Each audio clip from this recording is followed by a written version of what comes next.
کی خدمت میں آ رہے ہیں. اس کو دھیان سنیے.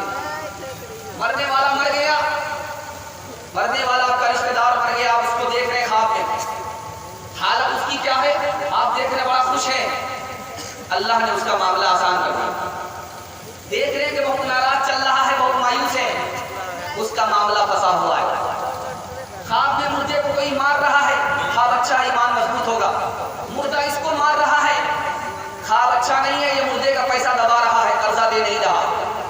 خواب میں مردے کو ننگا دیکھا گیا, مطلب صاف ہوا, وہ نیکی کر کے نہیں گیا ہے, نام اعمال نیکی سے خالی ہے. ذرا دھیان سے سنیے گا, سنانے کے لیے جا رہا ہوں. خواب میں آدمی نے دیکھا میری ماں زندہ ہو گئی, بہت اچھا خواب ہے, شان و شوکت ملے گی. خواب میں دیکھتا ہے کہ میرا باپ زندہ ہو گیا, خواب بہت اچھا ہے, عزت ملے گی. خواب میں دیکھ رہا کہ میرا بھائی زندہ ہو گیا, طاقت ملے گی. خواب میں دیکھ رہا میری بہن زندہ ہو گئی, خواب بہت اچھا ہے, سفر سے زندہ واپس آئے گا. خواب دیکھ رہا کہ میری ماں میرے ماموں زندہ ہو گئے, میری خالہ زندہ ہو گئی, خواب بہت اچھا ہے, کوئی بھی دولت اللہ واپس فرما دے گا. اب آخری بات بتا رہا ہوں, اللہ آپ کو جزائے خیر دے. دھیان سے سنیے گا. خواب میں دیکھ رہا ہے مردے نے اناج دیا ہے, اس نے لے لیا, خواب اچھا ہے, روزگار ملے گا. مردے نے کپڑا دیا, اس نے پہن لیا, خواب بہت اچھا ہے, اس کی روزی میں برکت ہوگی. اس نے خواب میں دیکھا کہ مردے نے کپڑا دیا ہے, صاف ستھرا کپڑا ہے, وہ دیا ہے, اور اس نے لے لیا ہے, خواب بہت اچھا ہے, عزت اور عظمت کا مالک ہوگا. مطلب صاف ہے.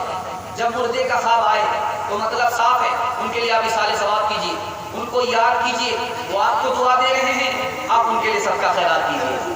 انشاءاللہ اپنے مردے کو یاد رکھیں گے, صدقہ خیرات سے ہاتھ اٹھا دیجیے. انشاءاللہ سو کر کے موت کی تیاری کریں گے, ہاتھ اٹھا دیجیے. انشاءاللہ نیکیاں تیری ترازو میں تلے جانا تلے, نیکیاں تیری ترازو میں تلے جانا تلے, داغ پھر تیرے گناہوں کے دھلے جانا دھلے, داغ پھر تیرے گناہوں کے دھلے جانا دھلے, داغ پھر تیرے گناہوں کے دھلے جانا دھلے. آج ہی کر لے گناہوں سے تو اپنے توبہ, آج ہی کر لے گناہوں سے تو اپنے توبہ. اللہ جانے کہ تیری آنکھ کل کھلے, اللہ جانے کہ تیری آنکھ کل کھلے جانا کھلے. ماں بہنیں تھوڑی تعداد میں بیٹھی ہیں, ان کے حوالے سے آخری پیغام سنانے کے لیے جا رہا ہوں. آپ کا جلسہ میرے حصے کا صرف 5 منٹ کا باقی رہ گیا ہے. آپ لوگ مکمل سنیں گے, اور جلسہ جو جس کے لیے کیا گیا ہے اور جلسے دعا پر ختم ہونے جا رہا ہے, اس جلسے کی شخصیت جو آ رہی ہے دعا کے لیے, مفتی شمس توحید صاحب دامت برکات ہمارے, ان کی دعا پر جب آپ آمین کہیں گے تو مرحومہ کی مغفرت کا اللہ فیصلے فرمائے گا. انشاءاللہ دعا تک اس جلسے کو کامیاب بنائیں گے. ہاتھ اٹھا دیجیے انشاءاللہ. یاد سنیے, جب گھر میں کسی کا انتقال ہو جاتا ہے تو اس کی دوسری شادی بیٹا نہیں ہونے دیتا. دوسری شادی پر بیٹا اعتراض کرتا. آپ کو یاد ہوگا یہ 12 عیدگاہ ہے. 12 عیدگاہ میں ایک صاحب تھے, ان کا نام تھا مشتاق, ان کو مشتاق چپراسی لوگ کہتے تھے. 12 عیدگاہ میں, یہی 12 عیدگاہ مدرسے میں مشتاق چپراسی صاحب تھے. جب شادی ہوئی اور ان کی بیوی زندہ تھی تو چھٹی کا وہ انتظار کرتے تھے. جیسے چھٹی ہو بازار سے سیدھے گھر بھاگتے تھے. لیکن جب بیوی کا انتقال ہو گیا تو وہ چھٹی کے بعد گھر نہیں بھاگتے تھے, بازاری میں بیٹھے رہتے. اب ان سے پوچھا گیا تو انہوں نے اپنی فریاد سنانے کے لیے جا رہا. دھیان سنیے گا. 50-55 سال کی عمر کا آدمی, بیوی کا انتقال ہو گیا, انتقال سے پہلے مدرسے میں چھٹی کا انتظار کر رہا ہے تاکہ گھر پہنچ جائیں. بیوی وہاں انتظار کر رہی ہے, دل کی بات بیوی سے سنائیں گے, غم ہلکا ہوگا, انتظار کر رہا ہے. لیکن جیسے ہی بیوی کا انتقال ہو گیا وہ آدمی گھر جانے کے لیے تیار نہیں ہے, بازار میں ٹائم پاس کر رہا ہے. پوچھا گیا ایسا کیوں, تو کہنے لگے اب گھر کاٹنے کو دوڑتا. گھر جب جاتے ہیں تو جوان بہو ہے, گھر جب جاتے ہیں تو جوان بیٹا ہے کیسے اندر جائیں، گھر جب جاتے ہیں تو جوان بیٹی ہے کیسے گھر جائیں، دل کی بات کس سے کہیں۔ اب تو زندگی جہنم معلوم ہوتی ہے، بیوی تھی تو زندگی جنت معلوم ہوتی تھی، بیوی گزر جانے کے بعد زندگی پہاڑ معلوم ہوتی۔ خدا کے واسطے ستم مت کیجیے، مزہ لینے کے لیے تو جوانی کی شادی ہے اور بڑھاپے کی شادی خدمت کے لیے ہے۔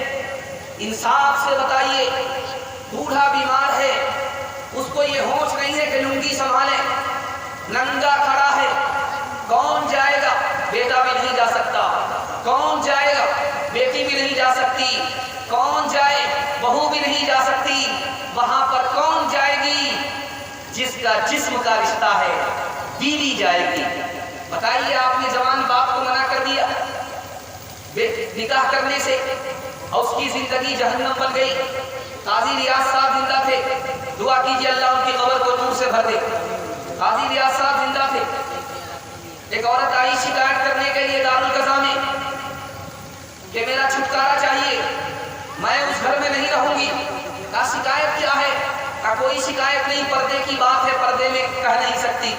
کہا یہ دارالقضا ہے، یہاں پر بتانا پڑے گا، ڈاکٹر سے اگر بیماری چھپاؤ گی علاج نہیں ہوگا، اگر دارالقضا میں مسئلہ نہیں بتاؤ گی مسئلہ حل نہیں ہوگا۔ اس عورت نے کہا کیا شرم کی بات بتاؤں، ایک ہی گلاس میں باپ بھی پانی پیتا ہے، بیٹا بھی پانی پیتا ہے۔ خدا کے واسطے ستم مت کیجیے، اگر کسی کا انتقال ہو جائے اس سے بار بار پوچھئے کہ تمہیں شادی کی ضرورت ہے، تمہاری شادی کرا دیتے، بہت بھلا ہوگا۔ آپ کسی مظلوم پر مہربان ہوں گے، آسمان و زمین کا مالک آپ پر مہربان ہوگا۔ دھیان سے سنیے گا، جب عورت کی ایک بار طلاق ہو جاتی ہے، جب عورت کا شوہر ایک بار مر جاتا ہے، اس کی بیوی کو دوبارہ نکاح کرنے لوگ نہیں دیتے۔ کیا کہتے ہیں؟ کیسے نکاح کرے گی؟ لوگ کیا کہیں گے؟ نکاح کرنا وہ چاہتی ہے لیکن گھر کے لوگ کرنے نہیں دیتے۔